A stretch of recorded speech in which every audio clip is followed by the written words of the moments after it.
नमस्ते। संस्कृत भाषा शिक्षण में आप सभी का हार्दिक स्वागत है। और अभी तक हम लोग पंचमी विभक्ति का अभ्यास कर रहे थे। अजंत शब्दानां पंचमी प्रयोगाः इति। उन्हीं में से शब्दों के पंचमी विभक्ति में कैसे रूप बनते हैं, आज उनका अभ्यास करना है। ओम श्री गुरुभ्यो नमः। श्री सरस्वत्यै नमः। अधोलिखितानां इकारांत शब्दानां यथोदाहरणं त्रिषु वचनेषु रूपाणि लिखत। यहाँ लिखने का निर्देश है, लेकिन हम लोग केवल वाचन करके ही आगे बढ़ेंगे। जैसे पुल्लिंग के उदाहरण हैं, और यदि ध्यान दें तो जो भी परिवर्तन होने हैं, ये परिवर्तन केवल एक वचन के ही हैं। द्विवचन में तो प्रातिपदिक और प्लस भ्याम भ्या लगा दीजिए, दूसरा कोई चेंज नहीं है। चतुर्थी द्विवचन बहुवचन, पंचमी द्विवचन बहुवचन में सेम ही फॉर्मेट है। और जैसे कवि कवि पहले पढ़े हैं, कवि अग्नि नृपति सेनापति विधि गिरी असी, सभी एक जैसे ही हैं, केवल कॉपी पेस्ट ही है। कवि कवि है, अग्नि अग्नि है इत्यादि। ठीक है, तो मुझे लगता है कि 5 पुष्कर पढ़ सकते हैं। जी गुरुजी। कवेः कविभ्यां कविभ्यः, अग्नेः अग्निभ्याम् अग्निभ्यः, नृपतेः नृपतिभ्यां नृपतिभ्यः, सेनापतेः सेनापतिभ्यां सेनापतिभ्यः, विधेः विधिभ्यां विधिभ्यः। ये विधि वाला ही है ना गुरुजी? प्रोसेस वैसे ही है ना? एक तो प्रोसेस वाला जिसको विधि बोलते हैं जी। दूसरा ब्रह्मा जी को भी विधि कहा जाता है जी। और एक वाक्य सुने होंगे, ये तो विधि का विधान था। जी जी जी। तो वो विधि का विधान, तो विधि कौन है? ब्रह्मा जी। जी। ब्रह्मा जी ने जो लिख के दे दिया वो होना ही है, काटने वाला फिर कोई नहीं, नॉर्मली कोई काटता भी नहीं है। जी महोदय। गुरुजी, मुनि का पति की तरह चलेगा अथवा मति की तरह? देखो, पति अकेला रहे तभी तांडव करता है, समास हो जाए तो न्यूट्रल हो जाता है। तो पति अकेला रहेगा, जहां समास नहीं हुआ है वहीं पे पत्ती बनता है, नहीं तो हरि की तरह चलता है। भूपति ही, श्रीपति ही, भूमिपति ही इत्यादि जो भी। म्यूट है।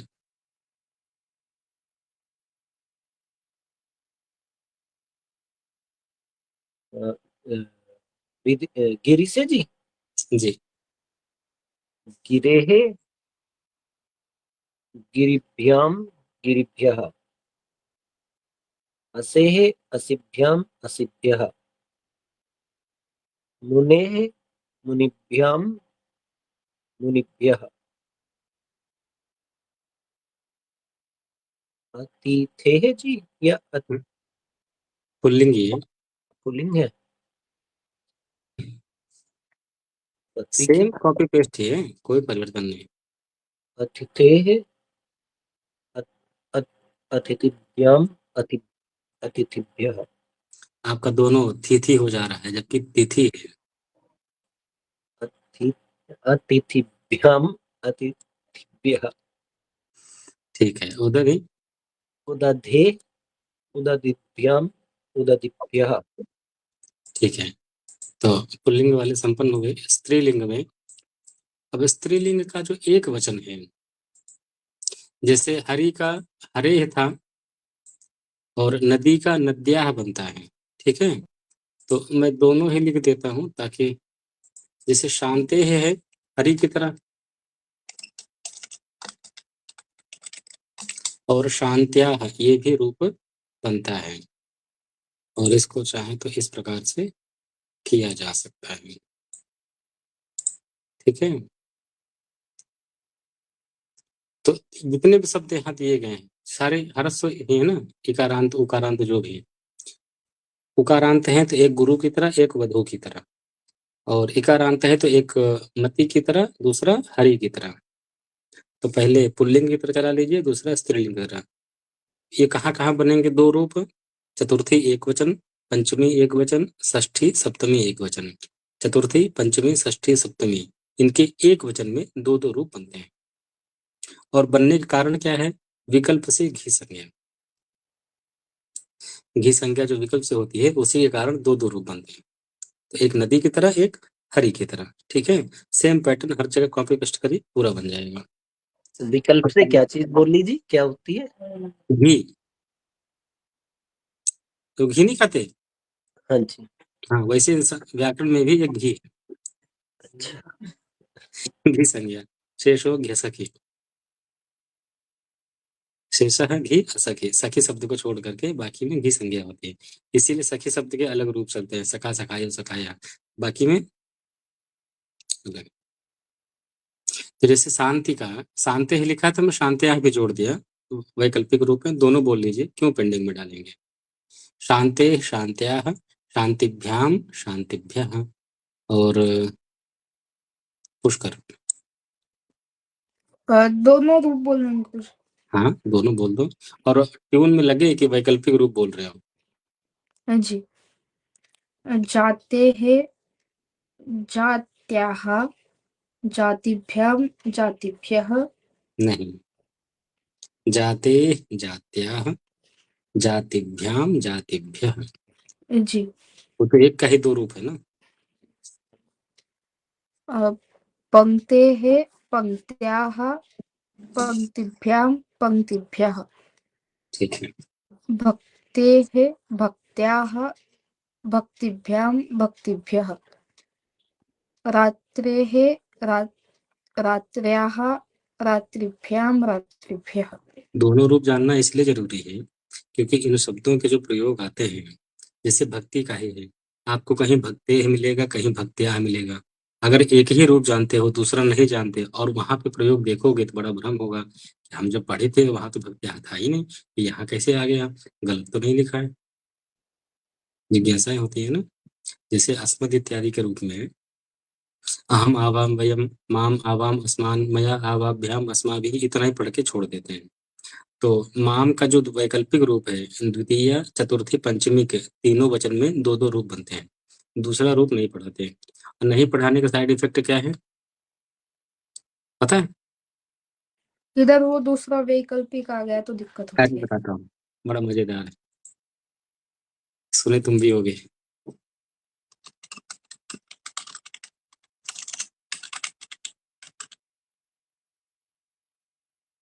सुने हो?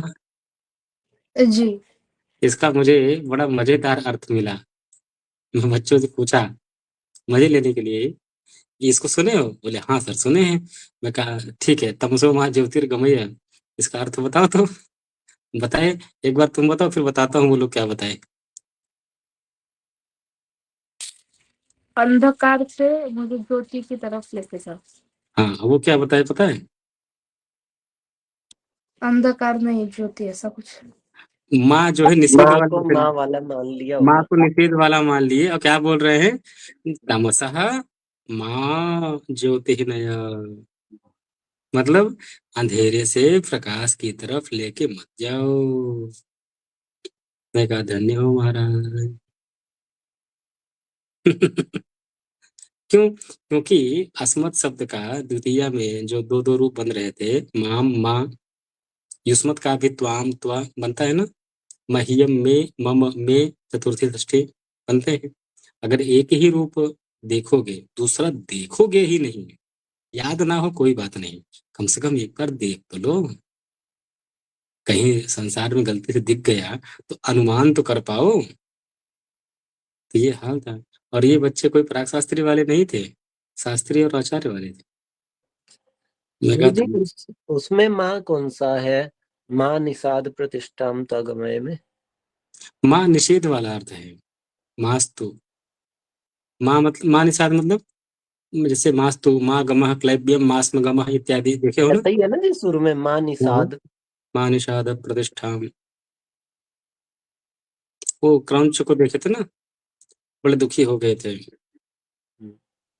तो उसका प्रसंग था। दूसरा ये है तमसो, ये क्या नाम है, क्लैब्यम मास्म गमः पार्थ नहीं तत्त्वयि उपपद्यते, क्लैब्यम मा स्म गमः, माँ निषेधार्थक था। नपुंसक मत बन, ए चल उठ खड़ा हो, उसको डांट के खड़ा करते हैं, क्या नपुंसक जैसे व्यवहार कर रहा है। तो माँ स्म गमः, नपुंसकता को प्राप्त मत हो। एतत् त्वयि न उपपद्यते, ये अर्जुन के लिए शोभायमान नहीं है। अर्जुन का कैरेक्टर खराब हो जाएगा अगर अर्जुन नपुंसक की तरह व्यवहार करने लग गया तो। धनुर्धर, श्रेष्ठ धनुर्धर, और यहाँ नपुंसकों की तरह बोल रहा है कि मैं नहीं लड़ूंगा, मेरा हाथ कांप रहा है। डांटे उसको। तो वहां माँ निषेधार्थक है, और यहाँ जो माँ है, माम वाला माँ है, मुझे अंधकार से प्रकाश की तरफ लेके जाओ। पर यदि माँ का अर्थ नहीं पता कि ये माँ निषेधार्थक है या माम माँ वाला माँ है, तो अर्थ का अनर्थ होता रहेगा, आनंद बच्चे लेते रहेंगे।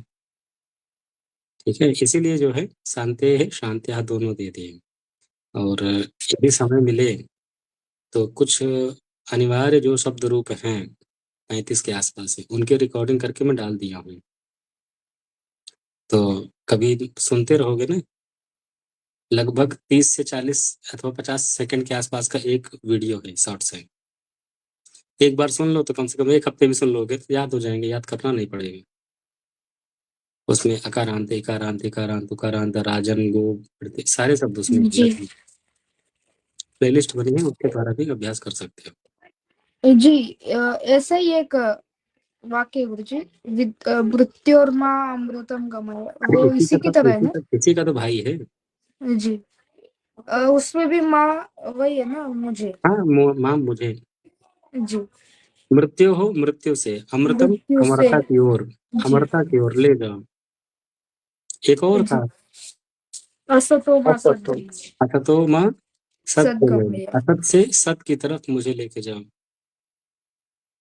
अब वह तीनों एक साथ ही तो है,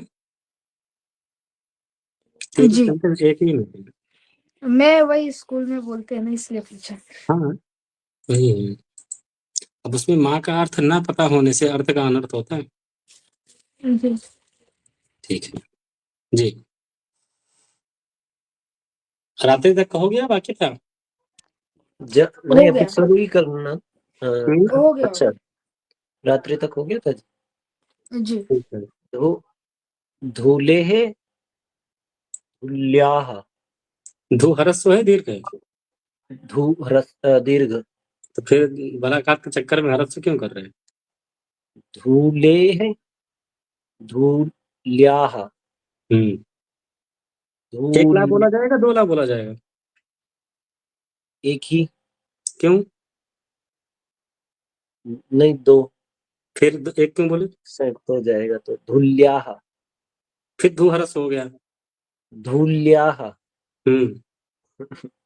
बलाघात करना है पर दीर्घ को ह्रस्व नहीं करना है। ठीक। धू धूलिभ्यां धूलिभ्यः, हम्म बुद्धेः हम्म बुद्ध्याः, हम्म बुद्धिभ्यां बुद्धिभ्यः, नहीं, बुद्धिभ्यां बुद्धिभ्याम। बुद्धिभ्यां बुद्धिभ्यः, हम्म रीतेः रीत्याः रीतिभ्यां रीतिभ्यः, हम्म। भीतेः भीत्याः भीतिभ्यां भीतिभ्यः। अच्छा, भीते विसर्ग में हा क्यों लगाते हो। यहाँ तो जी बस स्पष्ट करने के लिए। नहीं, भीते एक तो बताता हूँ, लक्षण बताता हूँ। आपका तीसरे पैटर्न में जा रहा है। एक तो ये है कि विसर्ग में किसी भी स्वर को लगाने की जरूरत नहीं है, भीते पर्याप्त है। फिर भी जो एक दूसरा प्रचलन में है, वहां विसर्ग के पहले जो स्वर है वही स्वर विसर्ग में लगाया जाता है। जैसे विसर्ग पहले ए है तो भीते, भीते हा नहीं, जो प्रचलन में है। जबकि किसी स्वर की जरूरत नहीं है, विसर्ग के पहले स्वर के सपोर्ट की आवश्यकता पड़ती है, विसर्ग के उच्चारण के बाद नहीं पड़ती। फिर भी जो प्रचलन में है तो पहले वाले स्वर ही उसमें लगता है, अथवा जो लगाया जा रहा है। भीते, जैसे राम, हरि, गुरु करते हैं ना, बताता हूँ रुको। फिर जैसे जी पहला वाला तरीका करें जो आप कह रहे हैं, फिर उसमें वो जैसे मिसी टाइप हो जाता है एक तरह से, उसमें गुरु थोड़ा हो, सा एक्स्ट्रा जोर लगाते हैं कि निकल जाए। बता रहा जैसे गुरु हो आप देख रहे हैं, तो इस प्रकार से आप सुन रहे होंगे, सुनते हैं ना। हम्म, कारण विसर्ग के पहले ऊ है, तो विसर्ग का हावत उच्चारण होने चक्कर में उसमें ऊ लगा के गुरु कर देते हैं। और विसर्ग के पहले ई है, तो विसर्ग का हा और हा में ई लगा दिए हरि है, करते हैं ना। हम्म, तो ये तो एक लॉजिक फिर भी थोड़ा सा बनता है, सही तो नहीं है, पर विसर्ग के पहले जो स्वर है उसी को विसर्ग के बाद में भी लगा दे रहे हैं, जबकि पैटर्न नहीं है, फिर भी प्रचलन में है। आपका जो हो रहा है ना, बताता हूँ, आपका हो रहा है बिना मात्रा के जी, केवल गुरु, जैसे गुरु है हरिहा। हरे है, ये तो दोनों से अलग है, अब एक नया जो पैटर्न को ही आप जन्म दे रहा बता है। रहे हैं पहला बता रहे हैं जी, फिर उसमें मतलब वैसा बोलने की कोशिश करो, फिर ये ह निकल जा रहा है। हमें आ मत लाइए ना, आप आ भी ला दे रहे हैं, गुरु, विसर्ग ही नहीं आया। अब वही ना जी, अगर विसर्ग निकालने की कोशिश करो फिर वो ह ही बन जा रहा है, गुरु हाँ हाँ, गुरु गुरु। चलेगा। और खास करके मंत्रों में, वाक्यों में, वाक्य में चल जाता है हरि ही गुरु इत्यादि, मंत्र हो श्लोक हो वहां दिक्कत आ जाती है। स्वस्ति वाचन में होता है ना हरि ओम, वही हरि होता वो है। वैदिक एक्सेंट है, उसमें कुछ नियम है, ऐसा बोलना है। जी, वहां पर सारे चल जाएगा फिर। साथ नहीं, देखो हर वेद के अपने अपने प्रातिशाख्य हैं, अपनी अपनी शिक्षाएं हैं। शुक्ल यजुर्वेद में भी दो शाखाएं हैं, एक नॉर्थ में चलती है माध्यम दिन, यहाँ पे चलती है कांड। कांडों का पैटर्न अलग है, माध्यम दिन का अलग है। अभी जो बोले वो माध्यम दिन शाखा का भेद है। अब वहां जैसे हम लोग पढ़ते हैं ना, भद्र रुद्र पढ़ते हैं ना, वहां भद्र रुद्र ऐसा नहीं पढ़ते, भद्र रुद्र। बलाघात में भी भेद है, कभी ध्यान से पकड़े कि नहीं। जी मैंने सुना है। श्रीज जी आपको शायद एक बार बताया भी था क्लास में कि हम लोग नॉर्मली लौकिक वाचनों में जो करते हैं भद्र रुद्र और जो भी इस प्रकार के शब्द, पुत्र पवित्र, वहां पवित्र नहीं बोलते, पवित्र। पकड़ में आया। जी आपने ये इसमें वो बताया था, भागवत की कक्षा में आनो भद्र वाला शायद उधर उसका ऋग्वेद का है वो तो शायद ना। शुक्ल का नहीं, ऋग्वेद शुक्लवेद का भेद नहीं है, वहां भी है यहाँ भी है, वहां भी है, ऋग्वेद में भी है, शुक्ल यजुर्वेद में भी है, कांडों में भी है। लगभग मंत्र के कई भाग मिलते हैं।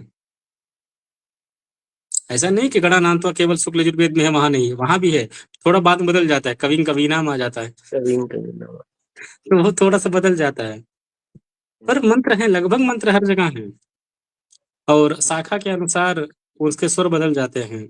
जैसे यहाँ पे शुक्ल यजुर्वेद चलता है, शुक्ल में साउथ में कृष्ण चलता है, तैतरी शाखा वाला, तो तैतरी का पिच थोड़ी हाई रहती है, स्पीड रहती है, सुनने में भी अच्छा लगता है। और तैतरी में जो घन पाठ होता है ना, सुनो तो मजा आ जाए, क्योंकि उसकी पिच ज्यादा है, और जो रिपीटेशन होता है ना, थोड़ी देर में ही फिर मूड बदल जाता है।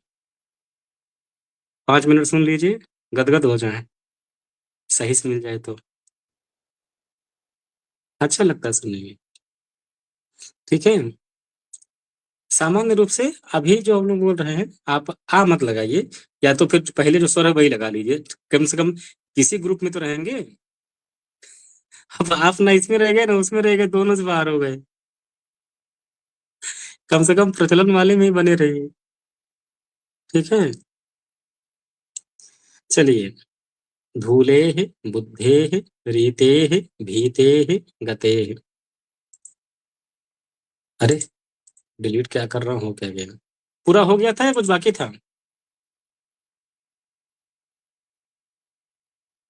म्यूट है केवल, पता नहीं लगा क्या बोले। हो गया था जी ये हो वाला। गया। चलिए आगे दे रहे हैं उकारांत का, और उकारांत में भी सेम पैटर्न है, केवल ऊ को ओ होना है। जैसे गुरु का गुरु, अब गुरोहा मत करिएगा, ठीक है। उसका भानो भानुभ्यां भानुभ्यः विधो विधो विधुभ्यां विधुभ्यः रिपो रिपुभ्यां रिपुभ्यः शत्रोः शत्रुभ्यां शत्रुभ्यः। ठीक है। इसका वैकल्पिक रूप क्या बनेगा गुरुजी? वो स्त्रीलिंग में है, पुल्लिंग में नहीं, जी वो केवल स्त्रीलिंग में है। जी अब स्त्रीलिंग में जैसे धेनु आएगा, धेनु हर्ष उकारांत है, जी तो दो रूप बनेगा, धेनवे धेनवई, धेन्वई। दो बनेगा। जी और गो शब्द का है, अच्छा गो तो एक ही है, कोई लिंग भेद है उसमें, तो रूप में कोई परिवर्तन नहीं है जी। शिशोः शिशुभ्यां शिशुभ्यः वेणोः वेणुभ्यां वेणुभ्यः वायोः वायुभ्यां वायुभ्यः मृत्यु मृत्यो मृत्यु विसर्ग नहीं मृत्युभ्यां आएगा, हाँ जी, मृत्यो विसर्ग नहीं लगेगा। मृत्यो मृत्युभ्यां मृत्युभ्यः बाहो बाहुभ्यां बाहुभ्यः बाहु, अब नपुंसक लिंग आया। अच्छा इसका स्त्रीलिंग क्यों नहीं दिए? स्त्रीलिंग ऊपर नहीं, ये पुल्लिंग दे दिए उकारांत उकारांत का, का उकारांत का स्त्रीलिंग क्यों नहीं दिए? आगे तो नहीं दिए, रुक के देखता हूँ, आगे भी लक्षण नहीं दिख रहे हैं। अच्छा रिकारांत, रिकारांत सीधे नहीं नपुंसक लिंग दे दिए इसके बाद। नहीं दिए, तो अगर इसका नहीं दिए हैं तो कुछ शब्द तो बोले जा सकते हैं, जैसे धेनु, धेन्वई धेनुभ्यां धेनुभ्यः। धेनवई का एक वचन में दो रूप बना लो, धेन्वः और धेन्वई। चतुर्थी है या पंचमी है ये? धेन्व क्या बनेगा गुरुजी उसका? ये चतुर्थी है या पंचमी है? पंचमी। तो धेनवई कहाँ बनता है? धेन्वाः हाँ धेनो धेनवा, धेनवई चतुर्थी में बनता है जी वो आप शायद उस समय चतुर्थी का उदाहरण दिए होंगे ना। मुझे भी लगा कि शायद मैं पंचमी की जगह चतुर्थी उदाहरण दे गया। हाँ, तो वही अब हम मुझे भी डाउट था कि कुछ गड़बड़ हुआ है, फिर सोचा कि क्या, चलो ठीक है, जो हुआ होगा देखा जाएगा। और धेनु के अलावा और कुछ शब्द याद आ रहे हैं? उकारांत हो और वपु स्त्रीलिंग के हो, किसमें आता है? वपु किसमें आता है गुरुजी? वपु नपुंसक में आता है, मधु भी नपुंसक में ही थी। नपुंसक है।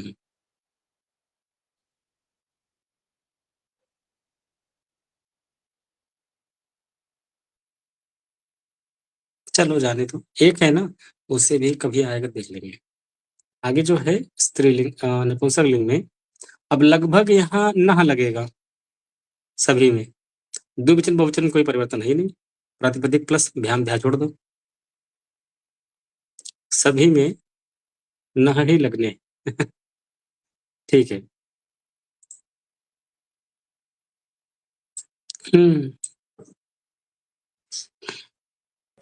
पुष्कर वस्तुनः वस्तुभ्यां वस्तुभ्यः मृदुनः मृदुभ्यां मृदुभ्यः जानुनः जानुभ्यां जानुभ्यः दारुणः दारुणः होगा ना गुरुजी?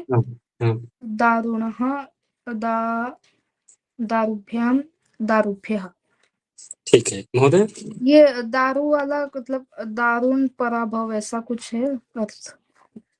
देखो दारू शब्द का अर्थ है लकड़ी, काष्ठ। जी जी और कभी कभी, अच्छा दारू जो है साउथ में प्रसिद्ध है लकड़ी के अर्थ में, नॉर्थ में तो दारू दारू के अर्थ में प्रसिद्ध है।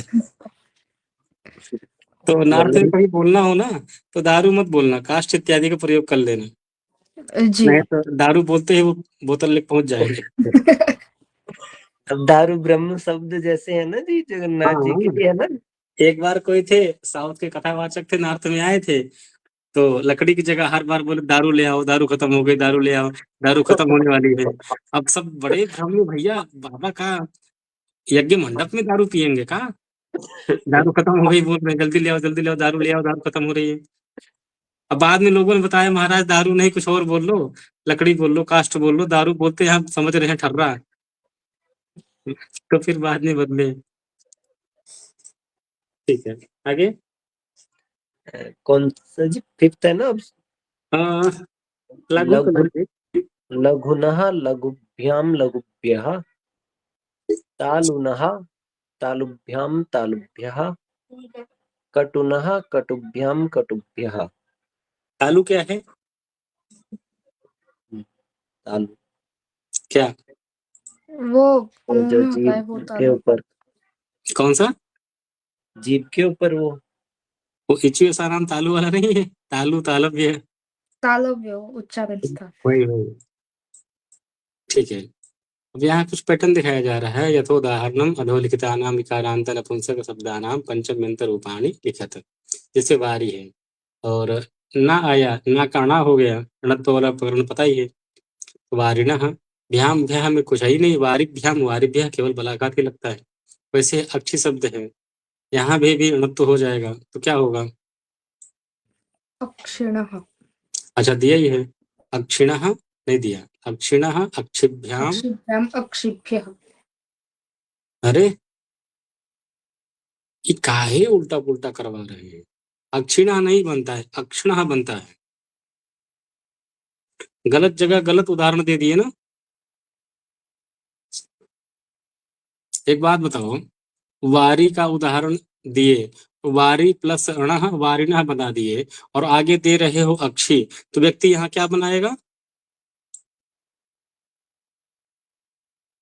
अक्षिणः बनाएगा। अक्षिणः बनाएगा ना, क्योंकि जो सैंपल दिखा रहे हो वही बनाएगा। अक्षिणः बनता ही नहीं है, अक्षणः बनता है। जैसे दध्नः अक्षणः। शब्द का चयन करते समय बड़ा सावधान रहना चाहिए, नहीं तो हर हर महादेव होता रहता है। ये गलत शब्द के साथ गलत उदाहरण दे दिए। मतलब क्ष आधा हो जाएगा जी। मैं लिख देता हूँ, कौन सी बड़ी बात है। ये जो लिख दिए ना, इसका बनता है अक्षणः। अब ऊपर के हिसाब से गलत हुआ कि नहीं? ये जो बताए अक्षी प्लस नह नाकोणा, फिर बना दिए वारी न अण वारिणः। उस हिसाब से देखा जाए तो अक्षी का क्या बन जाएगा? अक्षिणः। तो लगभग लोग क्या अभ्यास कर रहे होंगे इसके अनुसार? अक्षिणः। अक्षिणः सही अभ्यास कर रहे होंगे। गलत। तो जब हम उदाहरण देते हैं ना इसके जैसा, तो इसके जैसा के लिए बहुत सोचना पड़ता है, नहीं तो ऐसा बंटाधार होता है ना कि वो संभाले नहीं संभलता है। जैसे बताता हूँ, एक उदाहरण है, इसी ग्रंथ का है। सत्रंत प्रयोग का जब नपुंसक लिंग आता है तो उसमें एक उदाहरण दिया हुआ है, मतलब इसी प्रकार दे दिया गया है कि सत्रंत नपुंसक लिंग शब्दानाम रूपाणी जगत शब्दवत चलंती। और जगत चलता है, जगत जगती जगंती, बता दिए। और इतना बता के शांत हो गए, एक दो उदाहरण दे दिए। और उसके बाद लगभग 90% वो रूल फेल होता है। तो धड़ल्ले से प्रयोग चल रहा है, केवल बोलने में नहीं, लिखने में लिखा हुआ है, इसी ग्रंथ में लिखा हुआ है, आगे आगे बता दूंगा। सोचो, तो ये जो उदाहरण देते हैं ना, इसके जैसे होगा। ये इसके जैसे बोलने के पहले बहुत विचार करना पड़ता है, सारे टर्म्स कंडीशन मैच कर रहे हैं या नहीं। एक भी अगर मैच नहीं किया तो सत्यानाश हो जाएगा। इन्होंने केवल एक मैच कर लिया, ई वारी इकारांत है और अक्षी इकारांत है। ये नहीं देखे कि अक्षी वीआईपी कैटेगरी में आता है, उसके लिए अलग से सूत्र बने हुए हैं। दधि अक्षी अस्थि इत्यादि वीआईपी में आते हैं, अलग से सूत्र बना है। भूल गए, कैटेगराइज कर दिए और दे दिए उस उदाहरण में। अब जो व्यक्ति सूत्र नहीं पढ़ा है, जिसको नहीं पता है, वो क्या करेगा?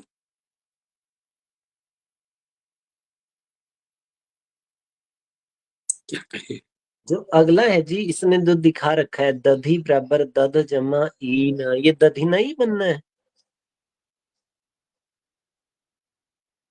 ये तो दधि नहीं बन रहा है ना। सच में मतलब ये लोग मेरे हाथ में बदनाम होंगे क्या? मतलब दधना होगा जी। ये क्या दिखा रखा है, प्लस ई सा। मैं वही बोल रहा हूँ, इनको क्या मेरे हाथों ही होना है क्या? ये बनेगा ही नहीं। अब इसके हिसाब से अगर अनुपूर्वी को मिला दिया जाए तो क्या बनेगा? यही बन रहा है ना। नहीं गुरुजी, वो ई को कट किया है उन्होंने, क्रॉस किया है। ई को कट किया, मतलब ऐसा क्रॉस का चिन्ह बना है कि ये नहीं करना है ऐसे। हाँ तो दिखाए कहाँ है? नहीं दिखाए, वो ई में डब्बा बना के ऐसा क्रॉस किया है। डल हो रहा है। अब अगर ई को यहाँ इसका दिखाया या जाए, तो आंसर ही लिख देते आगे से दधना। नहीं, इसको अगर ये लिख रहे हैं तो दधना के बाद यदि अक्षी दिए होते हाँ, फिर तब अपने भी आप चलता। गेट भी लगता। दधि बता दिए, दधि के बाद अस्थि अक्षी इत्यादि रूप दे दिए नीचे ऊपर।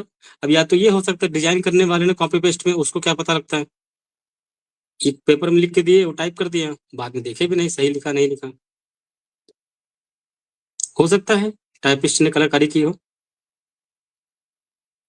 क्योंकि जिसको ये पता है कि दधि का दधना बनता है, अस्थि का अस्थना बनता है, उसको ये भी पता है अक्षी का अक्षणा बनता है। बनाने वाले को नहीं पता, ऐसा नहीं। पर उसके बाद जो प्रूफ रीडिंग वालों का काम है, वो लोग अपना काम नहीं ना किए। यही है, सरकारी काम सरकारी ही होता है। बस जाने दीजिए महाराज। तभी ना हम लोग सुनते हैं, बड़ा आश्चर्य लगता है कि कैसे ये लोग चले जा रहे हैं धड़ल्ले से। ठीक, अस्थि दधि अक्षय इत्यादि में जो ई है उसका लोप हो जाए, लोप तो नहीं है, अनंग आदेश हो जाता है, अनंग उदाता करके है, तो अनंग हो जाएगा तो अन बचता है। और फिर आगे अस्थि का अस्थना जी, अस्थना दधना अक्षण इत्यादि बनता है। था भी हलंत हो जाएगा अस्थना। तृतीया तृतीया में भी तो देखे ही थे ना, दधना अक्षणा अक्षणा काण इत्यादि जो प्रयोग आता है, और अस्थना इत्यादि देखे ही थे। तो वहां आ था तो अस्थना अक्षणा हो गया, यहाँ अह है तो अक्षण अस्थना दधना इत्यादि बनता है। केवल प्रत्येक आई में भेद है, बाकी प्रोसेस तो सब सेम ही है आजादी में। ठीक है, दधि दधना दधिभ्याम दधिभ्यः अस्थि का पुष्कर। ये भी वीआईपी है गुरुजी। हाँ एक ही साथ है, चार शब्द एक साथ है जी। अस्थनः अस्थिभ्याम अस्थिभ्यः। ये जो गलती हुई है ना, वारी के बाद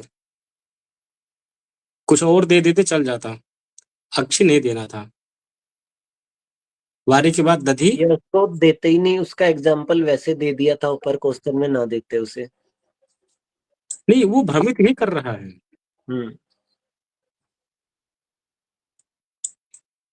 वैसे भी कौन सा पहली बार कर रहा है, रोज क्लास में कुछ ना कुछ मिलता ही है। ठीक है, और शक्ति का सक्थनः शक्तिभ्याम शक्तिभ्यः। ठीक है। और आगे जो है फिर अभ्यास है ऋकारांत इत्यादि का, तो इसका अभ्यास कल ही करेंगे क्योंकि उधर भी है। नमस्ते, शुभ रात्रि।